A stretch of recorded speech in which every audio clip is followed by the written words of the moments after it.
Deus. Queridos, a paz do Senhor. Tome teu assento aí, por favor. Maravilha. Amados, eu quero agradecer a Deus por essas duas terças-feiras que passei com os irmãos aqui. Fico bastante feliz. Eu falei com o pastor que a igreja de vocês é uma igreja muito saudável. É muito difícil hoje em dia a gente ver uma igreja tão alegre, tão disposta como vocês estão. Eu estou só o pó da rabiola, assim, estou podre, estou podre de cansaço, mas o prazer de estar aqui expondo a palavra de Deus para vocês é muito maior do que o cansaço, e espero voltar o mais breve possível para a gente, mais uma vez, cultuar junto, em nome de Jesus, tá bom? Não, porque agora a maldição já foi, a outra terça eu falei dos varões, não foi? Barriga grande, perna fina, não é? Então, é o kit pastor. Cai o óleo na cabeça, pode ter certeza que a perna fica fininha, a barriga cresce, não tem? Vem no pacote de ser pastor. Então eu quero louvar a Deus pela vida do pastor Fábio Gomes, pela vida da sua esposa, pela vida da sua esposa, a pastora Patrícia. Que bênção, obrigado. Isso aqui é um presente, tá? Estar aqui com vocês, de verdade. Povo abençoadíssimo. Que vocês cresçam, mas não perde isso não. Não perde isso não. Que as paredes caiam, mas que vocês guardem essa essência, tá bom? Amados, como nós falamos na terça-feira passada, a proposta do Efatá acaba sendo uma proposta híbrida e eu acho que saudável, porque você acaba tendo a oportunidade de você tratar de um texto de um pouco mais lento, né? Abordando alguns pontos, ofertando aos irmãos algum tipo de conhecimento que possa agregar através de uma visão de um texto simples ou até mesmo a compreensão de um texto complexo. Mas aqui a igreja de vocês aqui, a Siloé é do fogo, não adianta, não tem como. A gente tenta botar o pé no freio, mas vocês vão firme. Então eu viria hoje um pouquinho mais doutrinário. Eu queria abordar um texto que eu acho que abençoa muito a vida de irmãos que ainda não se batizaram ou que querem entender melhor a essência do batismo. E existem vários benefícios dentro da concepção do batismo, principalmente no texto discorrido sobre João capítulo 3. E eu ia explicar esse texto. É doutrinário e ao mesmo tempo ele com certeza abençoaria a sua vida, tá bom? Abençoaria a sua vida. Mas como terça passada foi mais quente do que eu esperava, então hoje né, foi mais quente do que eu esperava, e eu vi um comentário lá no YouTube, pessoal, é um vício carioca, tá? Tem que ter paciência para ouvir. Meu Deus do céu, mas se você vem para um culto que a característica é de ensino, e você não tem paciência de pelo menos absorver algum tipo de conteúdo, eu acho que seria uma perda de tempo, porque o culto de domingo não dá para a gente tratar de assuntos, não tem como. É um culto público, pessoas que não são cristãs, elas vêm participar do culto. Como é que eu vou falar sobre exegese, essas coisas? Não cabe, não é de bom tom. Eu vou pregar para os crentes e vou deixar os não crentes de fora. Não faz sentido. Então tem que ter um culto, a igreja precisa ter um culto que ela consiga, em algum momento, sentar o membro e proporcionar para o membro o que ele não tem tempo de absorver. Então, por exemplo, como é que você que trabalha o dia inteiro, vai ter tempo para fazer exegese, aprender grego e hebraico? Sufoca. Então, você sai da sua casa, você vem para a igreja, você glorifica a Deus, mas você precisa entender quem é Deus. Você precisa compreender quem você está servindo. Senão fica uma fé deficiente. Você adora, glorifica e serve um Deus que você não conhece nem de perto.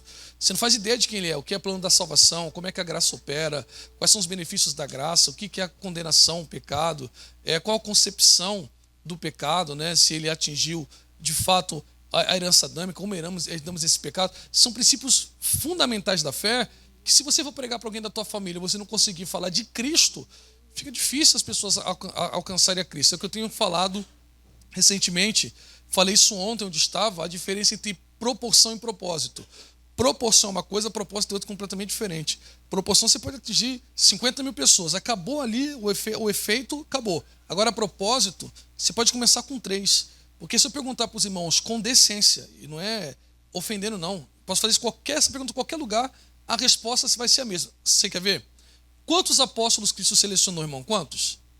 Quantos? 12. Me fala o nome dos 12. Se lembra de quantos? Que vem na sua cabeça, quantos? Não é 3? Pedro, Tiago e João, não é isso?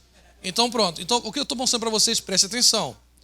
Cristo ele teve 70, dos 70 ele deu mais impacto em 12, e dos 12 que sobressaíram mais proximamente dele foram 13.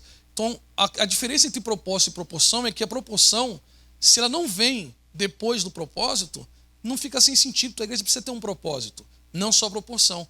Então a gente não pode viver de culto, acaba o culto, desliga o interruptor, vai embora para casa, não sabe o que adorou, não sabe o que ouviu, não conhece Cristo, não consegue abrir a Bíblia, tem dificuldade de leitura. Então os pastores estão aqui com essa função de explicar, descortinar, entendeu? Mas eu vou ser bem curtinho hoje. Prometo para você que eu vou ser um pouco mais direto. Eu queria falar sobre batismo, mas o pastor disse que eu volto ainda para fazer mais 2 terças, não é isso? Mas só os irmãos querem, sim ou não? Sim. Se não quisesse, eu voltaria do mesmo jeito. Brincadeira, tá, irmão? Tô te gastando, tô te gastando. Abra sua Bíblia comigo no texto. Abra sua Bíblia comigo num texto que eu tenho meditado muito, que é João capítulo 6. Você pode fazer isso, faça como o pastor ensina. Se o pastor ensina que você tem que ficar em pé, você fica. Se sentado, você fique. Sei lá. João capítulo 6, vamos lá.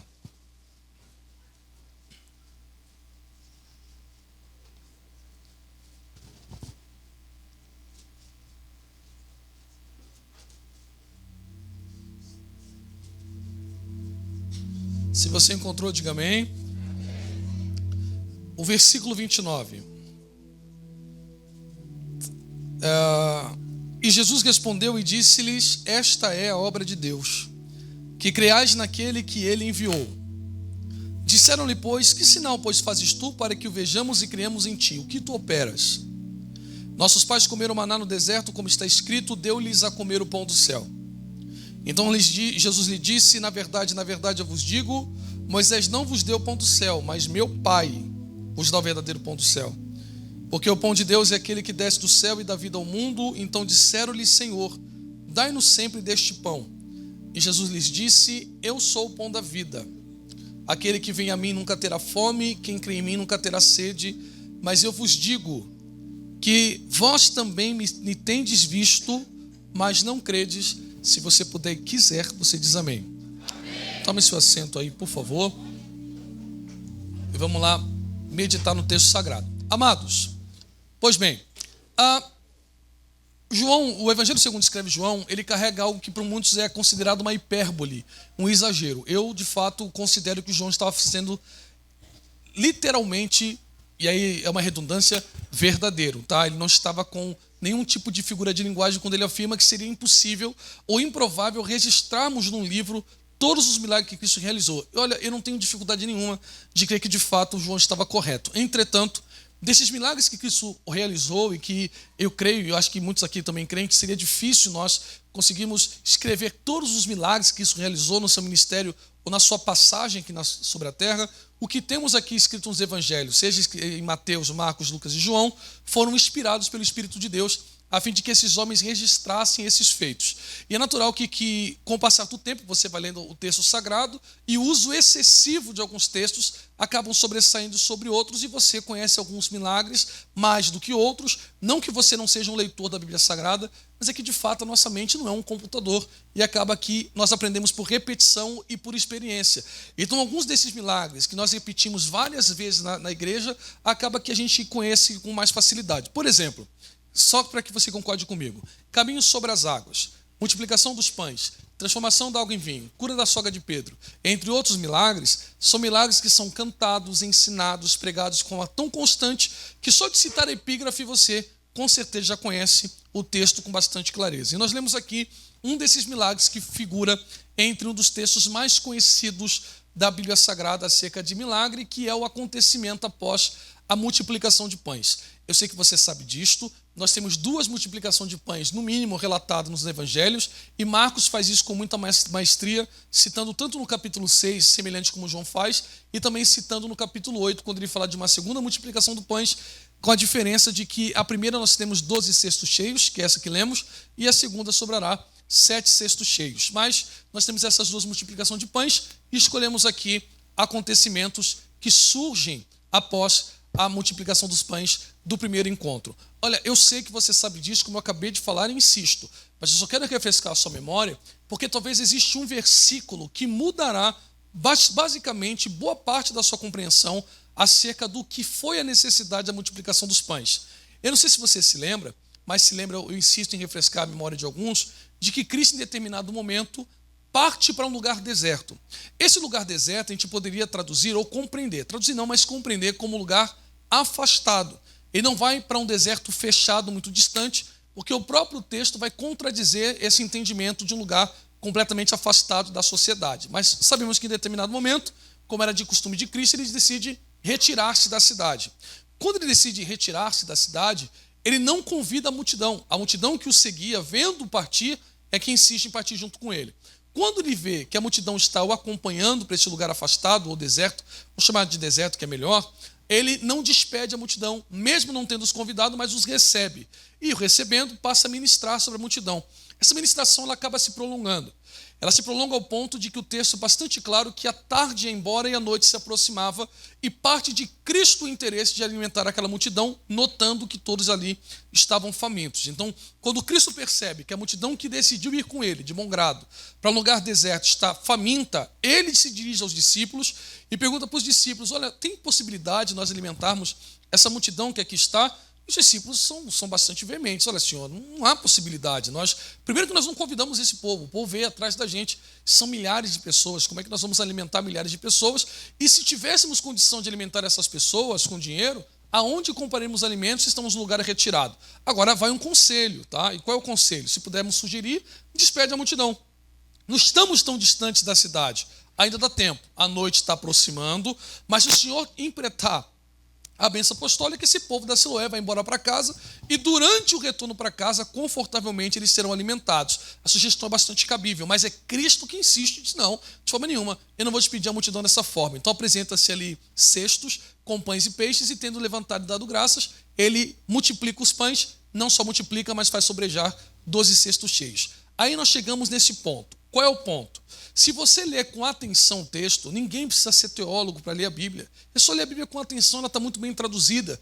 Saltará 3 pontos aqui fundamentais, bem simples. Quais pontos? Caráter de misericórdia, compaixão e provisão.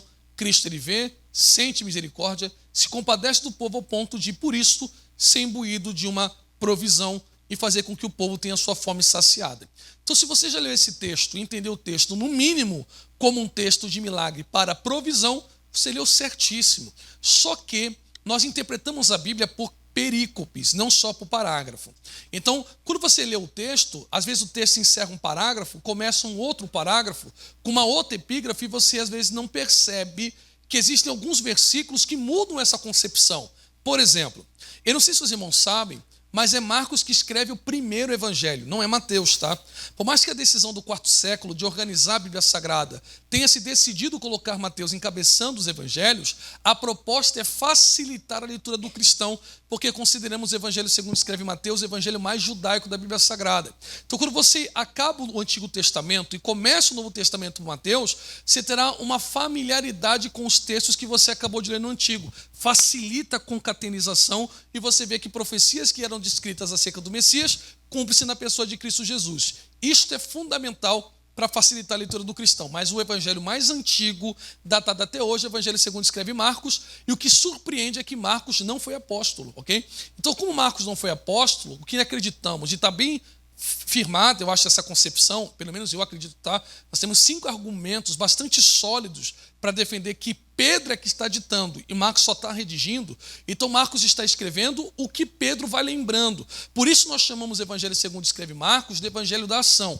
E aí eu vou colocar uma correção com carinho, aproveitando que é um culto de ensino, de algumas pessoas que consideram o evangelho biográfico histórico. Tira isso da sua cabeça. O evangelho não é histórico, muito menos biográfico. O evangelho tem o seu gênero chamado de sui generis, não tem gênero específico. Então a gente não consegue definir muito bem o evangelho, a não ser pela definição de evangelho. Então, o evangelho segundo Marcos, ele tem interrupções, ele não tem um progresso histórico normal, como a gente tem, olha, Cristo nasceu, se desenvolveu e foi para lá, e depois foi indo e caminhando. Marcos não tem essa preocupação, porque os relatos vão vindo na cabeça de Pedro, Pedro vai ditando, e Marcos, em alguns versículos, diz, conforme Pedro lembrava, assim ele vai lá e escreve. E aí tem um versículo que é impressionante, que está escrito em Marcos capítulo 6, verso 52, e nós chamamos isso de fonte primária. Por que fonte primária? Porque quando Mateus e Lucas escrevem seu evangelho, eles escrevem seu evangelho em cima do evangelho segundo escreve Marcos, por conta da confiabilidade de Pedro.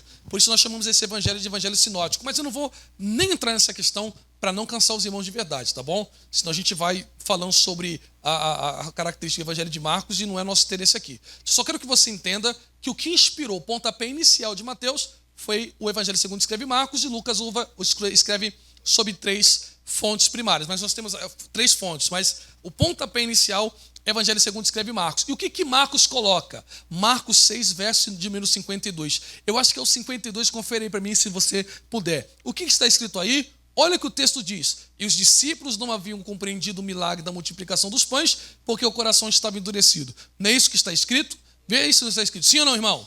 Não é isso? Pois bem, tem um contrassenso aí, ó. Marcos 6, 52, tá? Marcos 6, 52.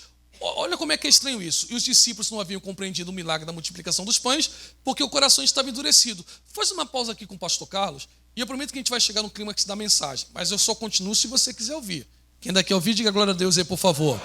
Nós chegaremos lá, tá bom? Olha como é que o texto não faz sentido. Pois não tinham compreendido o milagre da multiplicação dos pães. Irmão, peraí, como é que você não compreende algo que é necessitário?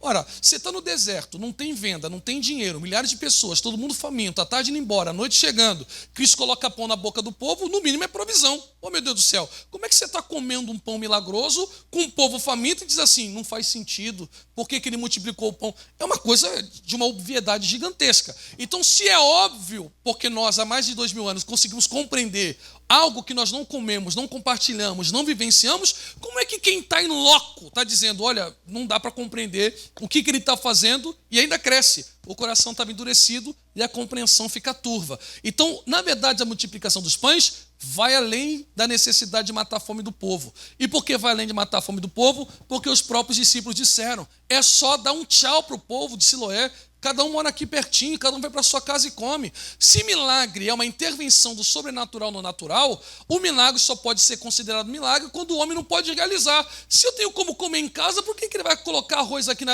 no culto do nada? Por que ele vai fazer chover aqui picanha? Não faz o menor sentido, não é verdade?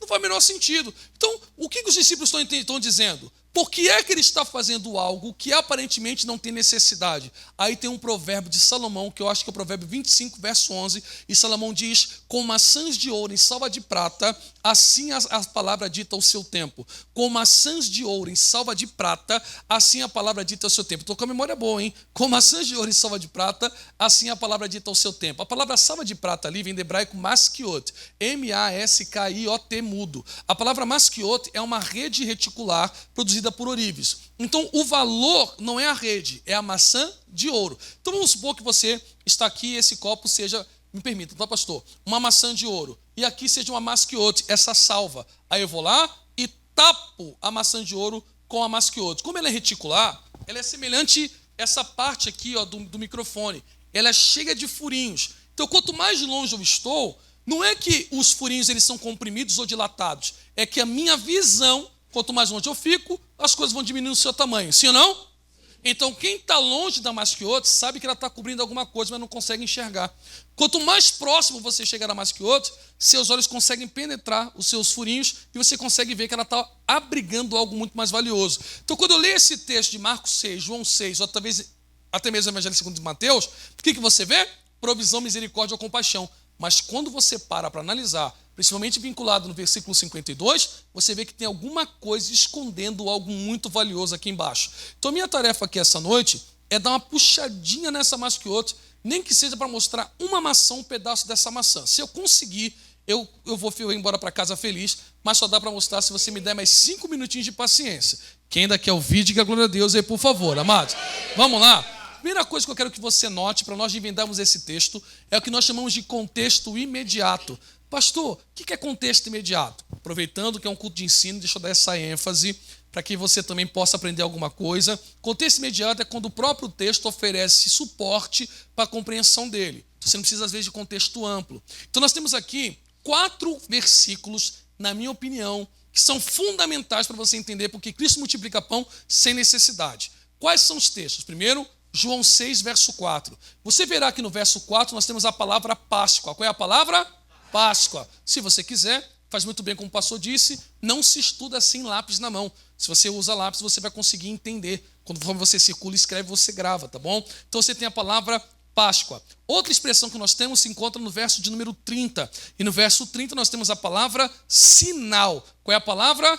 Sinal. E por fim, verso 31, a palavra maná. Pronto, já começou a puxar a masquiote. Como é que a gente puxou essa masquiote? Porque nós temos aí Páscoa, sinal, maná. Páscoa, sinal, maná. Páscoa, sinal, maná. Pastor, por que essas palavras são importantes para a compreensão do texto? Primeiro, porque os judeus não reconhecem Cristo como Messias. Tá, e o que tem a ver uma coisa com a outra? Eles estão aguardando o Messias. E por aguardar o Messias, desde o primeiro século ou até antes, eles têm vários estudos acerca da característica do Messias. Então tem uma série de documentos que servem como um alerta para o povo judeu, a fim de apontar para os judeus quem é o Messias de verdade. Ou seja, olha, se aparecer alguém em Bento Ribeiro, falando seu... Aqui é Bento Ribeiro, não é isso, pastor? Se aparecer alguém em Bento Ribeiro dizendo seu Messias, toma cuidado. Se ele não tiver essas características, provavelmente não é o Messias. Dentro dessas características, existem no mínimo 3 documentos fundamentais, e eu vou lê-los aqui para vocês,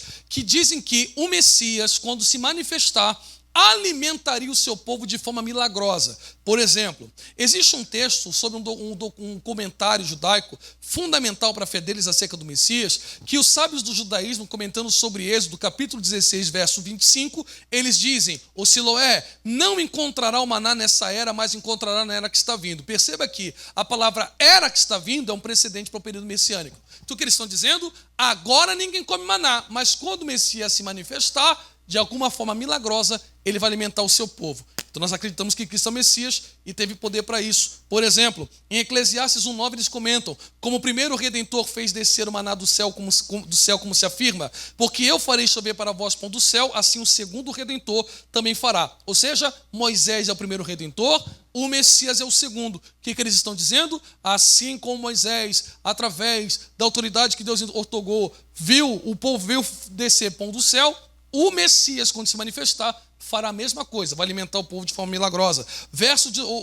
Outro para encerrar, eles dizem, ele, maná, Siloé, tem sido preparado para o justo na era do porvir, todo aquele que crê é digno e come dele. Quando o Messias se manifestar, a mesma forma milagrosa que o povo comeu pão no deserto, você também comerá. Aí você diz assim, pastor, se isso é suficiente para acreditar que o Messias é o Messias, tem profeta no Antigo Testamento que multiplicou farinha, e farinha é um elemento fundamental para a alimentação do povo do Oriente Médio.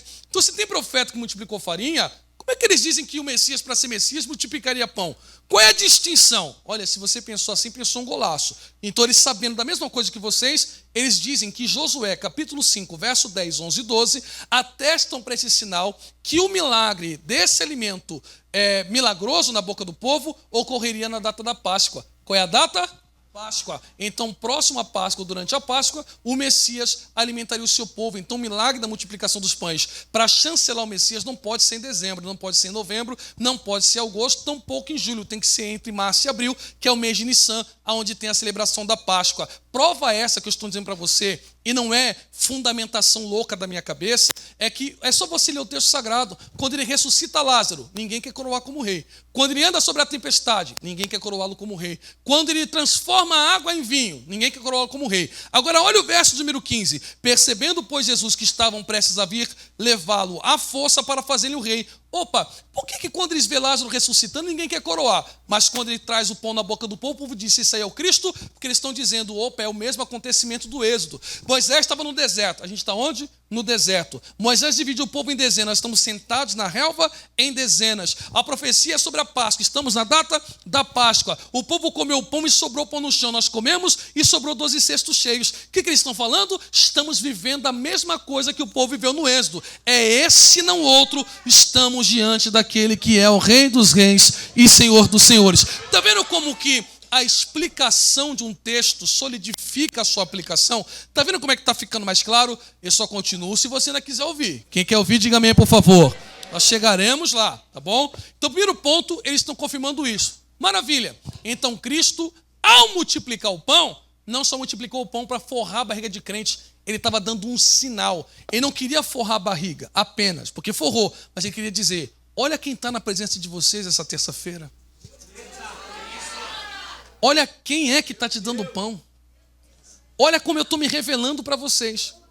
Quando ele vê que o povo quer coroá-lo como rei, ele diz: eu não vim para ser rei. Eu tenho que cumprir o servo sofredor de Isaías. Então ele diz: agora eu não vim para ser rei. Então de madrugada ele escapa, sobe o monte, desce o monte, atravessa a tempestade, chega do outro lado de lá. Versículo 29. Quando ele chega do outro lado de lá, é o mesmo culto para as mesmas pessoas. A diferença é que o dia mudou. Como o dia mudou, as mesmas pessoas estão lá, mas a intenção está modificada. Porque para Deus não pesa o CPF, o que pesa para Deus é a intenção. Então é a mesma terça-feira, igualzinha da passada, mas se o coração não é o mesmo, o culto também não terá o mesmo efeito. Então quando o povo vem, no primeiro cantor, ele disse assim: ó, olha, ninguém pediu pão, eu já fui alimentando vocês. E por que teve milagre sem pedido? Porque a fome de vocês era em mim. Vocês não estavam preocupados com a hora que ia acabar, com a hora que ia começar. Olha aí, alguém já está entendendo. Porque o primeiro amor é assim, irmão. O primeiro amor a gente não quer saber se é pregador, se o pregador fala hebraico, se ele fala grego, se a música vai ser tocada, se não vai ter músico, se a igreja vai ter chefe, se vai estar vazia. O povo estava no deserto, passando fome, sem reclamar, mas comendo a presença de Cristo. Então Cristo disse: estou com saudade da terça-feira passada.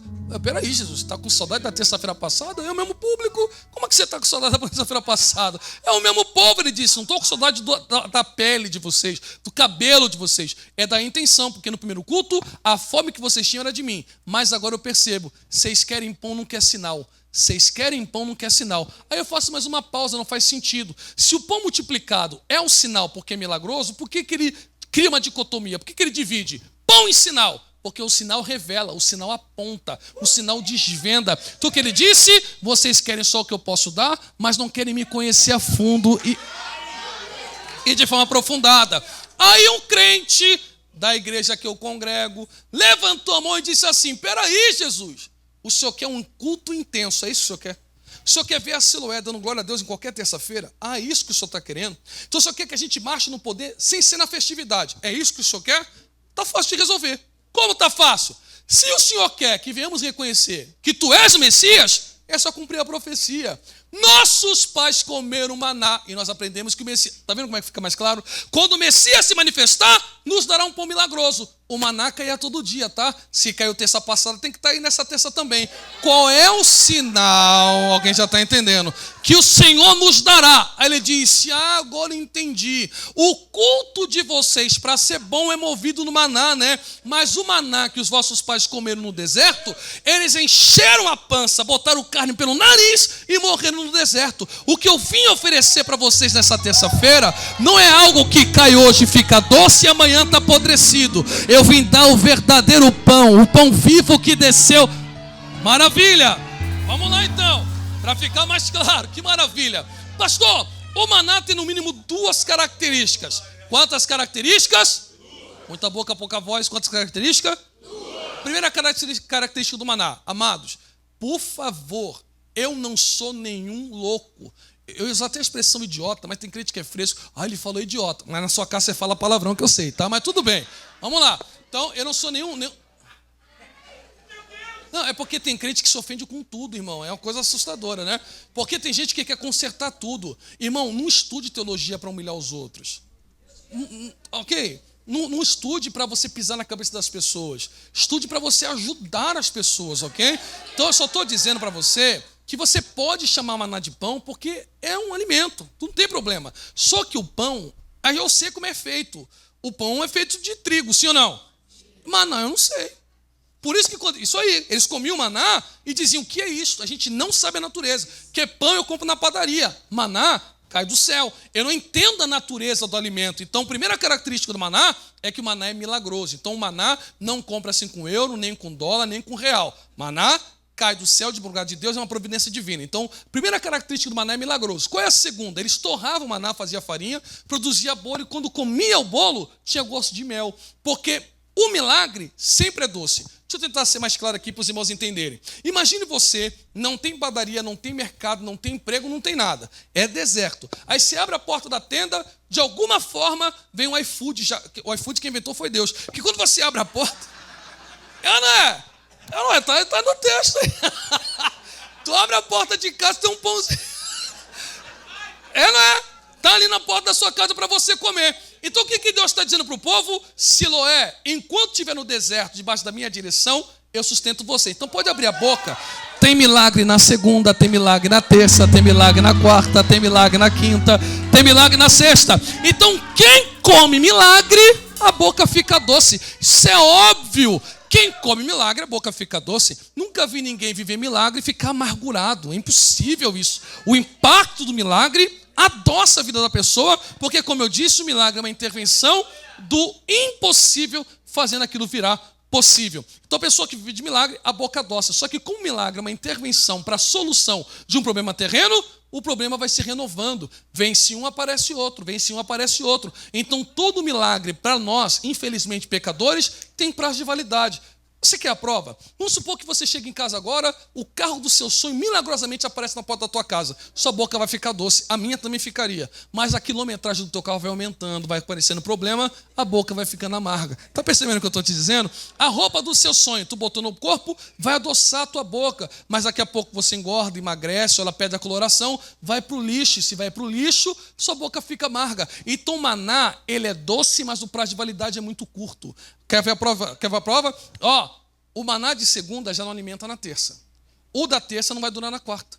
O da quarta não vai alimentar na quinta. O da quinta não vai alimentar na sexta. Então, se você depender de me servir com a boca doce, você não vai me servir direito, porque o maná tem prazo de validade. Cumprindo o prazo, com a boca amarga, você desvia e quer voltar para o deserto, quer voltar para o Egito. Então, o que Jesus está dizendo? Eu tenho o poder de adoçar a sua vida, mas o culto não pode ser movido a boca doce, porque o povo está olhando para Cristo e está dizendo assim, se quer intensidade de cultos anteriores, é só adoçar minha boca na terça-feira.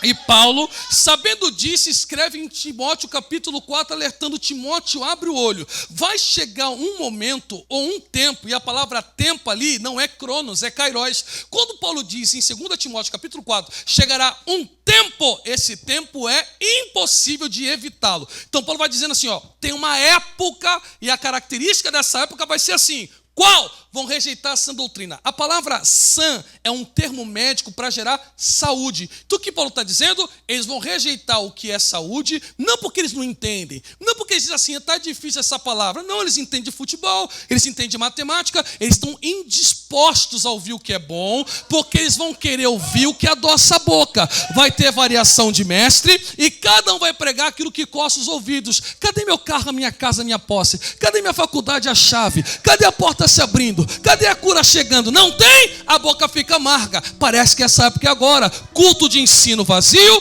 culto de campanha lotado. Culto de ensino vazio, culto de campanha lotado. Se a introdução é longa, o pastor está chato. Mas se o pastor é explosivo sem explicar, não importa o que ele está falando. O negócio é que eu estou sentindo. Está percebendo? O povo está dizendo para Cristo, vai adoçar minha boca, porque o culto está terminando. Ou adoça minha boca, ou vou embora sem dar glória a Deus. Aí Cristo diz, então vai embora. Porque o que você está procurando vai adoçar no janeiro, vai ficar amargo no julho. Mas o que eu estou querendo dar para vocês aqui nessa terça-feira, quem comer nunca mais terá fome, nunca mais terá sede. Para nós mergulharmos. Olha que lindo esse texto. Jesus disse, um moço de Bento Ribeiro me procurou. Procurou para quê? Ele disse, Senhor, passe em Bento Ribeiro. Eu e meu irmão estamos saindo no tapa. Por causa de quê? De um terreno. Irmão, eu creio no Deus de milagre. Quem crê, diga glória a Deus. Eu também creio. Mas nesse texto, Jesus chuta a cara do rapaz. Porque diz assim, eu sou teu advogado. Você só me busca para isso? Para resolver teu problema? Para adoçar a tua boca? É isso que ele está dizendo para o rapaz. Eu sou o gênio da lâmpada mágica ou eu sou o teu senhor? Mas como eu estou vendo que você não está dando glória a Deus, preocupado com o seu problema, eu vou te contar uma história. Qual a história? Um homem saiu a semear. E quando semeou, colheu mais do que aguentava. Olhou para o celeiro e disse assim, não vai caber. Em vez de ele agradecer pela colheita, ele ficou insatisfeito por causa do celeiro. Porque quem é sanguessuga dadá, segundo Provérbios, nunca está satisfeito com nada. Quanto mais tem, mais quer. Quanto mais tem, mais quer. Quanto mais tem, mais quer. Nunca agradece, nunca agradece. Se esquecendo de 1 Timóteo capítulo 6, quando diz para Timóteo, Timóteo, em nome da riqueza muitos falam loucura, mas se você tem o que vestir, o que comer, dai graças a Deus em... Opa, alguém já está entendendo, está glorificando a Deus. O que ele fez? Ao invés de adorar, perdeu metade de 2025 plantando, outro pedaço de 2025 colhendo e outro metade de 2025 martelando. Mas dar glória a Deus não dava, porque ele nunca se achava digno da glória a Deus. Para ele a vida sempre estava ruim. Quando ele faz o celeiro, bota tudo dentro do celeiro, aí ele diz, agora ficou bom. Porque antes eu não podia dar glória a Deus, eu não tinha diploma, agora eu tenho vale.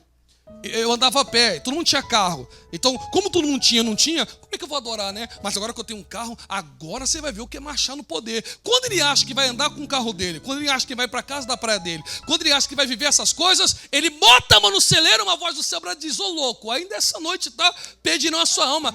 Você não sabe quando a sua senha vai cantar e você está perdendo o privilégio de agradecer àquele que te deu o dom da vida. Ele olha para o rapaz e termina a voz dizendo, do que adianta ser rico no Rio de Janeiro, mas pobre mendigo diante de Deus. Ele olha para Bento Ribeiro e diz assim, Bento Ribeiro, não faz como esse rapaz que vem aqui com o coração dividido. Vocês estão em Bento Ribeiro, mas vocês não são de Bento Ribeiro. Vocês estão no Rio de Janeiro, mas ninguém aqui é carioca. Você está no Brasil, mas não é brasileiro. Não sou, sua pátria não é aqui. Aqui você é passageiro, aqui você é peregrino. Então eles vivem assim. Como é que eles vivem? Eles acordam assim, tá, Siloé? Que eu vou comer, que eu vou beber, que eu vou vestir, que eu vou comer, que eu vou beber. Não tem paz. Que eu vou comer, beber, vestir, que eu vou comer. Para com essa maluquice. Ou serve a Deus, ou serve ao dinheiro, tá? Ou serve a Deus, ou serve a mamão. Aí alguém diz assim, peraí, Jesus, isso é injusto. Eles comem, eu também tenho que comer, tá? Eles pagam conta, eu também tenho que pagar. Por que eles se preocupam e eu não posso preocupar? Ele diz, porque eles conhecem o maná que adoça hoje, amarga amanhã. Vocês conhecem a comunhão que o Filho entregou para vocês no Pai. Não entendi, então eu vou explicar. Vocês que comeram a minha carne e tomaram do meu sangue, tem que dar uma lição para esse povo aí de Madureira e Bento Ribeiro. Qual é a lição? A lição é bem clara. Vocês não precisam andar ansiosos por coisa alguma. É só olhar para o passarinho. Tem pássaro gordo, não tem carteira assinada, não são fazendeiros. Opa, alguém já está entendendo e está dando glória a Deus. Porque Deus, minha irmã, leva comida no bico do pássaro. Ah, você está preocupado com a roupa? Olhem os lírios, não vão em ateliê, não frequentam shopping center, e nem Salomão em toda a sua glória se vestiu como um deles, porque Deus costura para os lírios. Então por que você está com essa boca travada? Pode adorar na luta, porque o Deus que cuida de pombo, o Deus que cuida de pardal, de urubu, não vai cuidar da Siloé. Quem está recebendo essa, levante a tua mão mais alto que você puder. O mais alto que você puder. Essa mão que você ergueu, coloca a mão no ombro desse crente aí agora. Perturba, perturba, perturba. Chacoalha ele para irritar. Para irritar mesmo, para irritar mesmo. Ele diga assim para ele: se ele cuidou de você até agora, não é nessa luta que ele vai te abandonar. Se ele cuidou da tua família até hoje, não é em 2025 que ele vai virar as costas. Então chuta essa ansiedade para lá, abra a tua boca e adore aquele que é o pão vivo. Só quem tem glória a Deus para liberar um minuto de glória, se você sabe.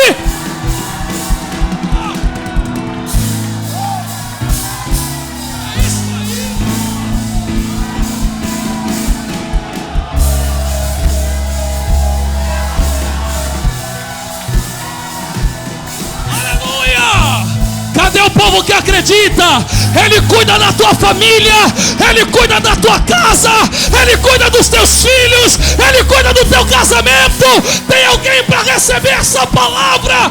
Em nome de Jesus, Siloé, dá um pulo dessa cadeira aí agora. Faz o barulho que o diabo não gosta.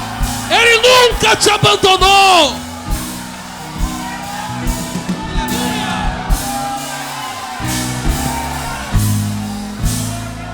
Que maravilha. Toma teu assento aí em nome de Jesus.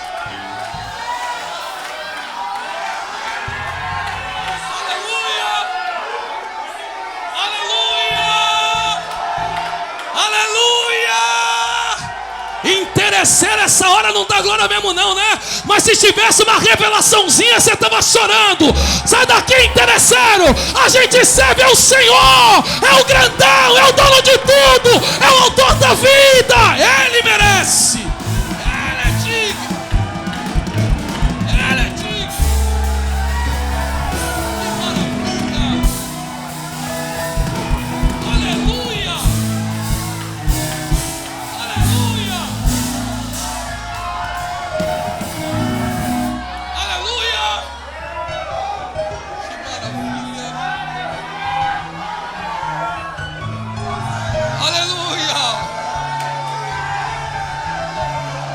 Deus está aqui, Deus está aqui, Deus está aqui.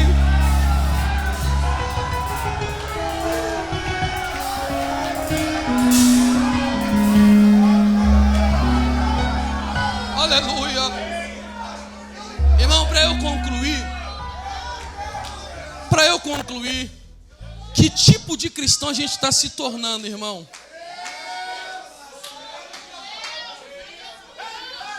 Que tipo de amor é esse que você diz ter por Jesus? Você não troca de time, mas muda a fé? Que Vasco, Fluminense, Flamengo e Botafogo te deram na vida? Muita alegria. Você já segurou o troféu, já ganhou uma medalha, já te pagaram um salário, mudou a sua vida, perdoou teu pecado, transformou teu caráter, te deu livramento de morte, transformou a tua família. Você quer mais o que, filhão? Que boca doce. Não, é que não viveu a promessa, a porta de emprego não abriu. Aí eu vou largar Jesus, então larga. Se o seu negócio é dançar funk, fumar maconha e tomar cachaça, é só ser sincero. Diga que você gosta mais de cachaça, de funk, prostituição, do que de Jesus. Porque quem ama Ele de verdade, opa, faz que nem Paulo. E o que Paulo disse?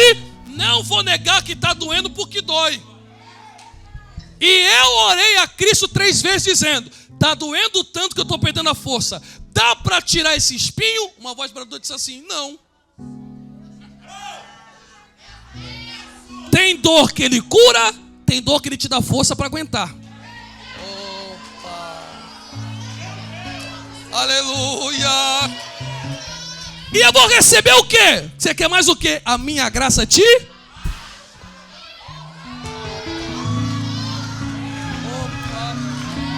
Opa. Aí o que Paulo diz? Quando eu achava que era forte, mas quando eu pensei que era fraco, o poder de Deus se aperfeiçoava na minha fraqueza. E o mesmo Paulo que clamava para tirar um espinho de um enviado que esbofeteava, já preso em Filipos, prestes a ser decapitado, recebe uma continha de dinheiro na mão de Epafrodito e diz: igreja de Filipos, obrigado pela oferta, mas não se engane não, eu não gosto de vocês por causa do dinheiro, porque eu aprendi a ter muito, aprendi a ter pouco, aprendi a ir para a igreja com a boca doce, aprendi a servir Jesus com a boca amarga. Mas uma coisa o diabo vai ter que ouvir: eu posso todas as... Levanta a mão, eu tenho que liberar algo na parte de Deus. Levante as duas mãos, as duas mãos. Oh, glória a Siloé. Aquele que prometeu não mente. Aquele que prometeu é fiel. Enquanto a promessa não chega, eu sei que o diabo tem te setado, tem tentado te oprimir, te esbofetear. Mas hoje Cristo te trouxe para lhe dizer: dá para nascer um diabo que vai te arrancar da presença dele. Porque nem altura, nem profundidade, nem porvir, nem fofoca, nem diabo nenhum vai tirar a Siloé da presença daquele que matou. Tem grito de de glória aí, tem grito de glória aí. Tome um assento que eu vou encerrar. Que maravilha! Aleluia! Ó, eu só vou falar isso porque eu estou sentindo no meu coração de falar. Porque às vezes as pessoas veem o que elas acham sucesso, mas não veem trajetória. Eu cansei de cultuar com o sapato furado. Eu chegava mais cedo na igreja para dobrar o joelho e ninguém vê o buraco. Que Deus arranque minha salvação se eu tiver de palhaçada ou brincadeira com os santos. Passar fome eu dou aula. Dou aula. Porque delirei de sede não foi uma vez só não. Nem água para beber tinha. Eu fedia porque não tinha desodorante. Passava sabonete debaixo do braço. Mas culto eu não faltava. Tá certo? Depressão, te dou aula. Eu ficava num estágio de depressão tão alto que tinha que tapar o espelho de casa porque eu cismava que meu rosto estava torto. Já com família adotiva. Então, se você acha que eu estou aqui de demagogia pregando o que eu não vivo, tire da sua cabeça. Porque eu insisto e vou dizer para você o que já disse aqui. Entra no Instagram, tem uma foto minha postada lá, pesando 49 quilos, mas com o microfone na mão. E com um sorriso estampado na cara. Você vai ver a marca da maçã do rosto e eu não tinha camisa do meu tamanho. PP ficava folgado em mim. Mas não faltava culto. Humilhação, então, eu tiro de letra o que é ser humilhado. Me gerou complexo de ter vergonha durante muito tempo e ter que tratar em terapia, que eu ia para o restaurante comer e achava que as pessoas estavam me vendo. De tão rechaçado que eu já fui na vida. Mas Jesus aqui não larga. Porque por mais que eu chorei, há uma promessa que diz que Ele enxugará dos nossos olhos toda lágrima. E o que os olhos não viram, os ouvidos não ouviram, e nem subiu ao coração do homem, é a terra que Deus já está preparada para você. Olha aí, alguém já está entendendo, está glorificando. Deixa eu te explicar. Não estou dizendo porque sou bom. Eu estou dizendo que eu aguentei pela misericórdia. Porque me doía. Mas sabe por que eu não largava? Porque Ele diz que quem come do pão que Ele dá, nunca mais tem fome. Você não quer mais ouvir isso aqui, não? Chega. Você está chateado. Quem quer ouvir ainda, diga glória a Deus aí, por favor. Essa fome não é física. É na alma. Olha, eu não vou nem enfeitar o pavão, como diz o outro. Eu vou ser bem claro, bem direto. Irmão, a fome que você tinha, ninguém saciava. Porque você passava vergonha com o nariz branco de tanta cocaína que você se entupia. Opa. Você abria a boca, os seus poros, quando você jogava bola, você fedia cigarro, rapaz. O que já te juraram de morte, que ia dar tiro no meio da tua cara, não é brincadeira. Aí quando Ele saciou minha fome, amigo meu foi morto, chutado pela polícia ao ponto de quebrar a costela e morrer. Outros presos, outros viciados. Mas Ele com mão forte disse assim: vem cá, negrinho, você não. Alguém já está entendendo e já está dando glória. Final de semana eu já saía de casa bêbado. Já saía bêbado para arrumar confusão. Que o nosso negócio era ir para dar soco na cara de alguém e tomar soco, o negócio era esse. Porque antigamente tinha homem, né? Porque hoje agora tudo é tiro na cara. Antigamente era no bugue-ugue. Antigamente era com bigode. Era ou não era? Então eu já virava um litrão de uísque na boca e conhaque. Até o dia que ele me visitou. Opa. E alguém me olhou e disse assim: tu não aguentava ficar sem esse uísque? Tu não aguentava sem ficar dar um tapa na maconha? O que foi que aconteceu? Aí eu disse: eu sentei numa mesa que eu não era digno. Eu comi um alimento que não é dessa terra. Opa, alguém já está entendendo. e todas as minhas necessidades fúteis Ele saciou no sangue e na comunhão do corpo. Olha, quem já está entendendo está glorificando a Deus. Eu vou encerrar te dizendo: se tu não dá glória a Deus, irmão, desculpa. Eu vou dizer o que Paulo disse: você passou de ser miserável para ser o mais miserável de todos os homens. É um pecado você chegar na Siloé e não ter um glória a Deus e um aleluia para entregar. Ele saciou a fome da nossa alma. Só quem é grato pela salvação, fica de pé comigo fazendo barulho que o diabo não gosta. É isso aí. É isso aí. Em pé como estamos. Que maravilha. Que maravilha. Para nós encerrarmos, pastorzão, ele olha para a multidão, olha para aqui e diz assim, ó: já passou das 9, tem maná? Bom, olha a ousadia desse povo do capítulo 6, hein?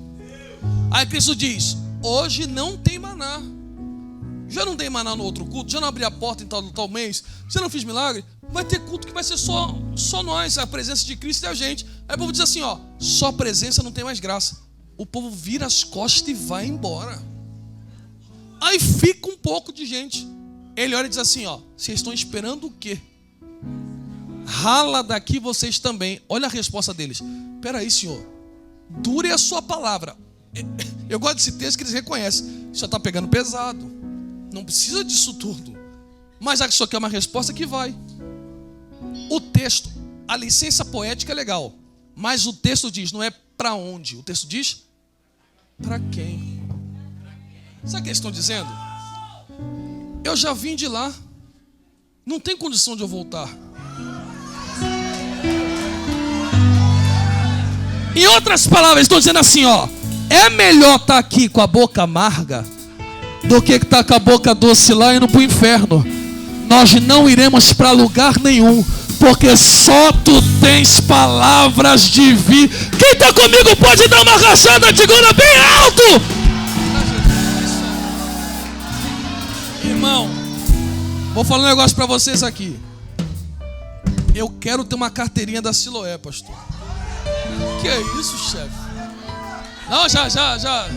Cadê a foto? Tira a foto. Diga a glória a Deus por essa igreja, pela vida de vocês, irmão. Rapaz, olha, papo retão mesmo, como diz o outro. Irmão, é 20 anos pregando, andando nesse país e fora do país. É difícil achar um povo igual vocês assim, irmão. Vocês não são bons da cabeça não, irmão. Não é normal não. Jesus amado, quem não consegue pregar na Siloé está em pecado, está com algum problema, irmão. Não é possível. Ô povo bom, irmão. Hã? Não, eu quero voltar mesmo, chefe. Poxa.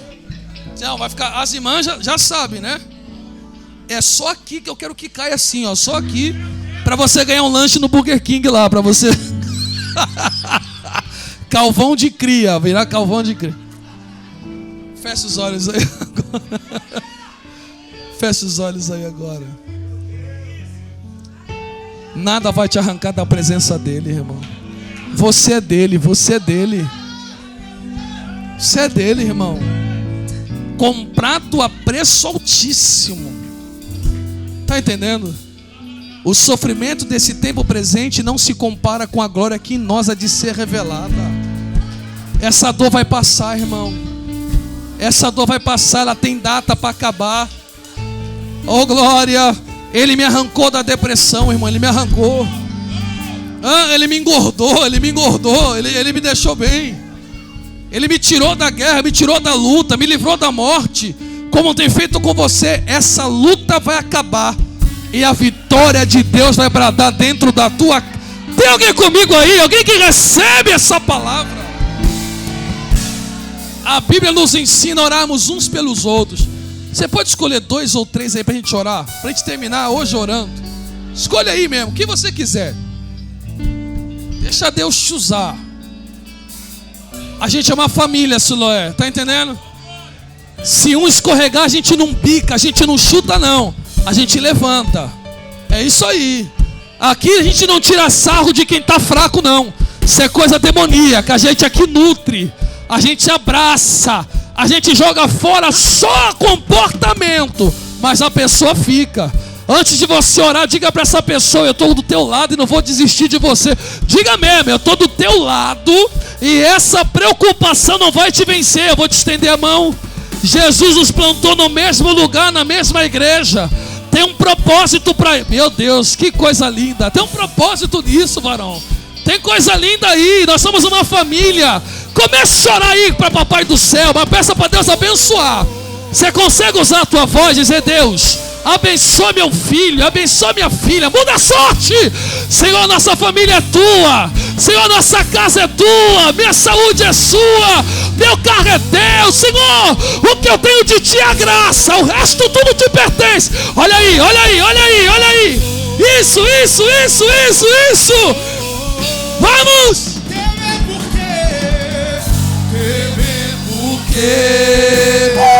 Se eu estou Bora, se não é. guardado por quem nunca perdeu batalha. Esse vento não te quebra. Nome Esse vento não te vence. eu vagirei e as provei de novo. Eu creio, temer porque É isso aí, vamos. temer porque É. se eu estou Vamos lá. guardado por quem Tem muito profeta aqui, pastor. Tem muita profetisa. Os vasos de Deus do Rio de Janeiro estão aqui na Siloé. Que coisa linda. Deixa Deus te usar. irás prover de novo. Eu creio em ti. Haja o que houver, venha o que vier, irás prover de novo. Eu creio em ti. Eu não vivo do que vejo, vivo do que creio. Irás prover de novo. Deus está libertando, hein? Oh, oh, oh, Oh, oh, oh. Meu Deus, meu Deus.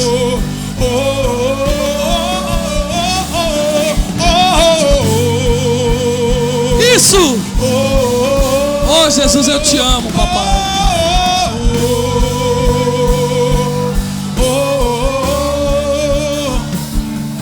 Você que pode, tome teu assento só 2 minutinhos. Oh, que igreja, pai. Irmão, não é brincadeira não, irmão. Meu Deus amado. Enche, meu Deus. Que igreja. Isso é povo crente, irmão. Avivado, vivo, disposto. Maravilha. Eu quero fazer um convite especial. Você que pode, tome seu assento. Só vou fazer um convite. Deixa os vasos. Se os vasos não quiserem sentar, deixa os vasos. Deixa os vasos de Deus. Amados. Aleluia. Olha, você que nos visita, está afastado do Evangelho, perdeu as forças na caminhada. Deixa eu lhe dizer algo muito sincero aqui, muito sério. Eu não te julgo, não posso te julgar, porque cada um sabe a dor que carrega, mas eu tenho uma palavra de vida para você. O varão do renovo está aqui essa noite. Aquele que estende a mão para o caído está aqui essa noite. Aquele que perdoa os pecados e não joga na cara está aqui essa noite. Aquele que te amou primeiro está aqui essa noite. Está na hora de você voltar para Jesus. Compreende? Tem um texto de Lucas capítulo 15, que o filho pródigo, a partir do verso 11, que a história dele começa, Ele diz assim, ó: eu aqui padecendo de fome, levantar-me-ei, irei ter com meu pai. O texto no grego ali dá a sensação de verdade que ele está dizendo assim, ó: todo mundo foi e eu fiquei para trás. Porque quando você sai da casa do pai, a vida só atrasa. Está entendendo? Irmãos, eu estou fazendo um apelo da forma mais simples possível, porque hoje não cabe mais esse discurso de que crente é atrasado. Aqui você pode namorar, casar, dar risada. Aqui você pode ser feliz. Aqui a única coisa perigosa, a decisão ruim que você toma na sua vida é torcer para o Flamengo. Se você faz isso com você, vem aqui na frente que eu vou te ungir com óleo para libertar você desse espírito ruim. Tô na heresia, né, pastor? Você precisa voltar para Jesus, entende? Já tem uma linda alma vindo para Cristo. Tua chama em nós. Onde está a segunda? Vem para Jesus. É a segunda moça ali ou não? Está vindo a segunda linda alma. Você pode glorificar. Se tem duas, tem três. Onde está a terceira? Vem para Jesus. Rompe com essa dor. Vem mesmo. É a terceira? Onde está a quarta vida? Quanto mais glória a Deus, melhor. Tem lenha pra queimar. É isso aí, é isso aí. Pode incendiar e vem nos batizar. Onde está a quarta alma? A nossa geração tem lenha pra queimar. Que noite linda, irmão. Pode incendiar. É. Olha,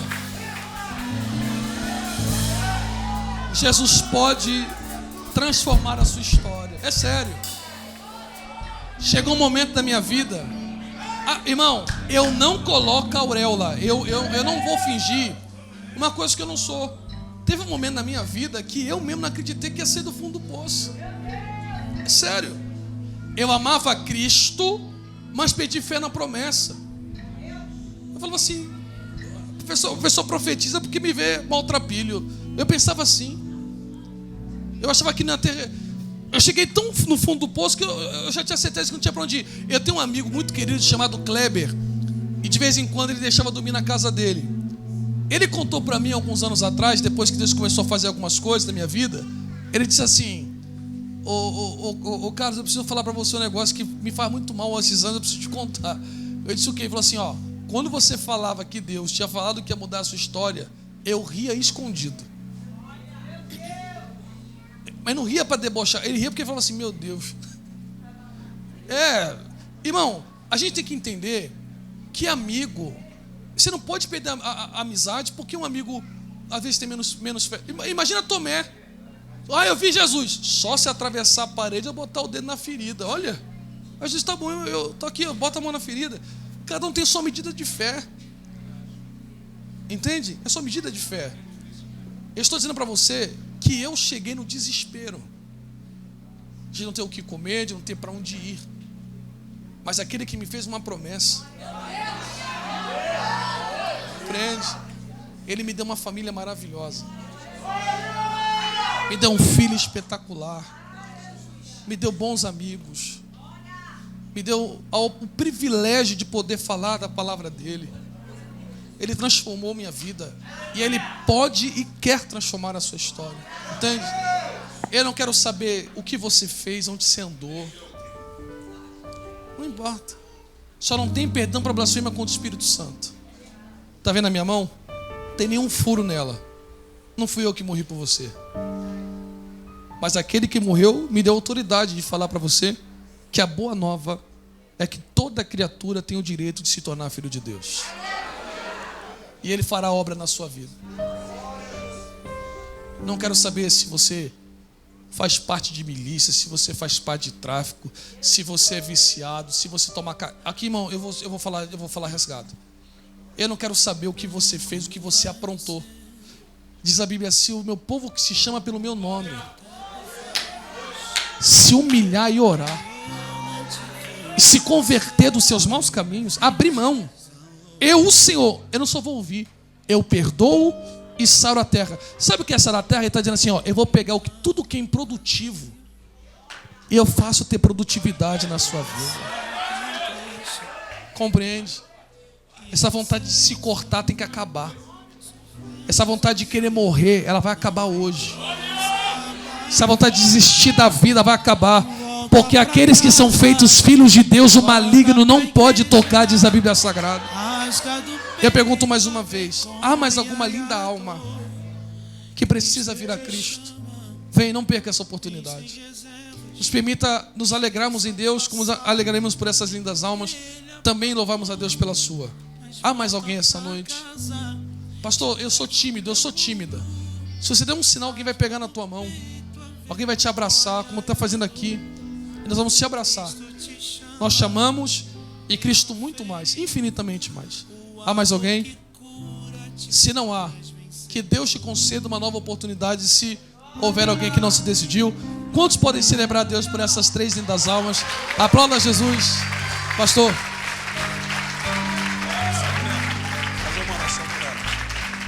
As irmãs que vieram até aqui à frente, levanta a mão assim, levanta a mão, Daiana. Mais uma alma, irmãos. Eita glória! A igreja está muito xoxo, irmãos. Mais uma alma, queridos. Eu envio um varão, eu já estava preocupado. Eu falei, será que é por causa do Outubro Rosa que só as mulheres vão se render? Enfim, um varão. Dá glória a Deus aí, varões. Um reforço para a gente. Estende a mão para cá, queridos. Estende a mão para cá. Você que vem até aqui à frente, levanta a mãozinha assim, sinal de rendição. Diga, Senhor Jesus, eu te recebo e te reconheço como meu Senhor e Salvador da minha vida. Senhor Jesus, escreve o meu nome no livro da vida. Sendo assim, deixo hoje de ser chamado criatura para ser chamado filho de Deus. A igreja é